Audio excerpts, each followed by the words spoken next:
What? I don't know why I always do this when we start, but I'm gonna not. I'm not. No, that's your signature. That's your new thing. You don't. Welcome back to another episode of Drinking While Interviewing. Our guest today is Greg Doucette. He is a politician, our first politician. He's running for state senate, is it, in the state of North Carolina? District, the 22nd district. What is that? Where is that? So essentially it's Caswell and Person County along the Virginia border, and then there's a very artfully gerrymandered hook of Durham. So North Durham, and then west, south, and east. So Massachusetts, where you're from, imagine a really messed up version of Massachusetts with someone completely... So Massachusetts. Welcome to Drinking While Interviewing. Appreciate it. Thank you for having me. You're a very different guest than what we've had before. I can imagine. Artists, musicians, music promoters, comedians. And now you got a criminal defense lawyer on a show with an acronym, DWI. Yeah, and today we are drinking kind of a working man's beer. This is Narragansett's lager. Their slogan is made on honor, sold on merit. So you being a Republican, I feel like that is something that would hit home for you. The slogan does. I don't know about the beer yet. Beer yet? Try it first, right? Well, let's go ahead and take a sip of this.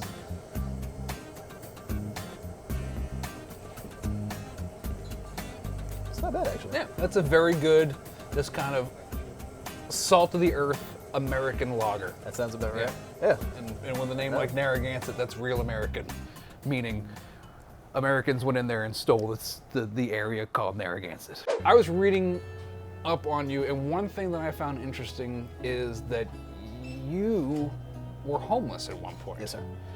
Now, how has that informed your opinion of being a politician or getting into politics? Well, it's given me a different focus. I mean, you have it. I hate playing the stereotypes, but you listen to typical Republicans. Take Donald Trump as an example. Not a whole lot of talk about what it's like being poor. You know, what it's like being broke. I'm really rich. Most folks don't have the experience with it. You know, you look at Trump, born a millionaire. Look at Hillary Clinton, after 8 years in the White House, they're multi-bazillionaires. Most of your politicians in the General Assembly here in North Carolina are multi-millionaires. You know, so it's definitely, it gives me a different perspective on what that's like. So when people that are Republican actually talk about pulling themselves up by the proverbial bootstraps, if you could afford boots, you would have been pulling yourself up by that. Right, basically.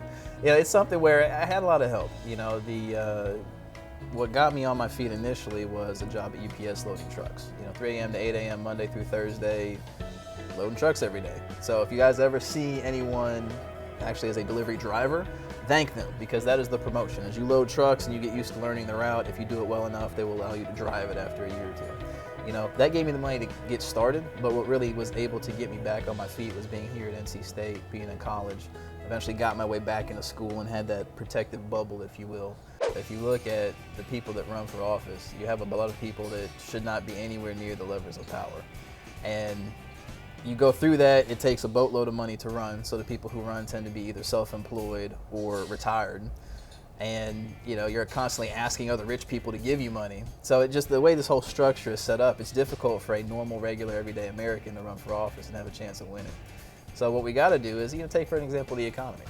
If you're able to get a decent paying job, or you're able to start your own business, that makes it more likely you'll be able to get into politics and actually contribute something. But we've had menial economic growth for how many years now?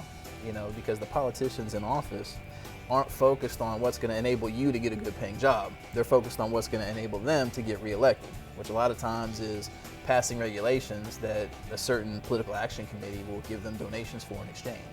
You know, craft beer is a good example. We've got a limit on how many barrels of craft beer someone can distribute. 25,000. Exactly. So you've got the raise the cap argument going on, but that creates a whole different set of issues. Who's for it, who's against it, who's writing the checks to the politicians going one way or the other. You know, and that's the way our economy is set up. It's very much a pay-to-play system right now when you've got the government with its hands in everything. The first challenge, honestly, is trying to get elected. And it's one of those, what's the word I'm looking for here? Odd quirks of fate that the one election I decide to run, I'm in the situation where you've got Donald Trump versus Hillary Clinton, the two most unpopular politicians ever in American history. You've got all the stuff going on with House Bill 2, where the legislature came back into a special session to regulate bathrooms. There's a bunch of stuff that makes it difficult for a Republican to get elected. I still don't know where to pee. You're not the only one, I'm sure. I carry my own catheter. I don't go that far. It's all right. I'll use a tree first. And then on top of it, you're running against an incumbent who, because of the fact that he doesn't do much except go to parties, he's got a lot of friends. A lot of PACs are writing him checks. And you can see that in the campaign financing, where you're raising money. For the second quarter, he had 9 donors. I had 104. Now, that seems like a very big gap, but out of my 104 donors, most of them were giving $10 and $20. Out of his 9 people, someone wrote him a $5,000 check, a PAC wrote him a $1,000 check. So he's making more money for his campaign off of those 9 than I have on my 104. And that's how it goes. Whoever's employing you wants to have you around because, hey, you're a legislator.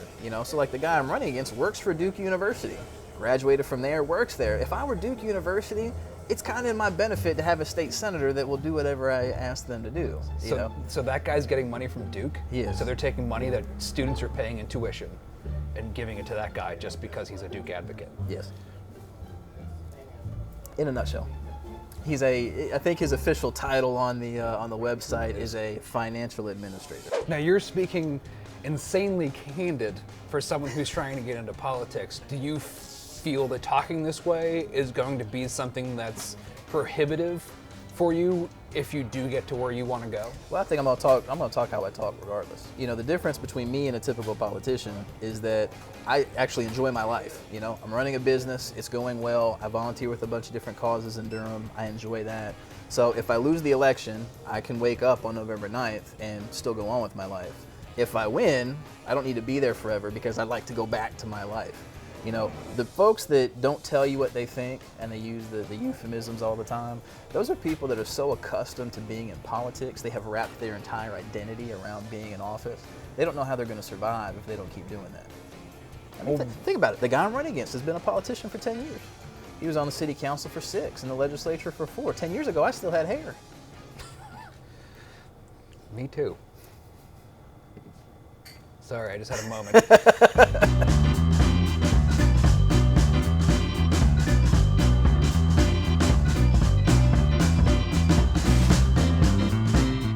This is a true story. You guys can cut this if you see fit.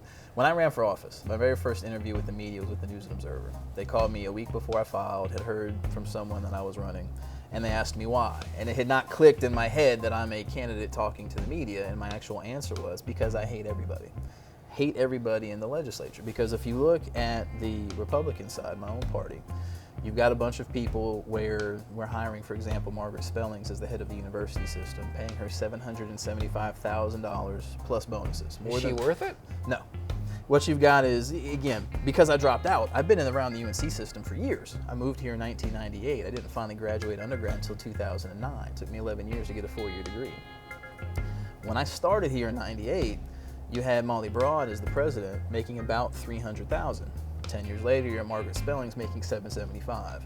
You've more than doubled the salary of the president. You've increased tuition during that same time span by about 70%. Your actual family income, though, over that same time span has gone down. Your median income for a family of 4 has gone down because of the recession. So that's the type of stuff that my own party is doing. When we took over the legislature, we started doing everything that we complained about, giving people ridiculous salaries, hiring our friends to do stuff for us.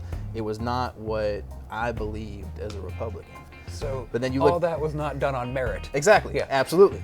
And that's part of the problem. But then you look at my senator, the folks representing me, and my senator's a very nice guy, but he's also a career politician. He was on the Durham City Council for 6 years, has spent 4 years in the legislature.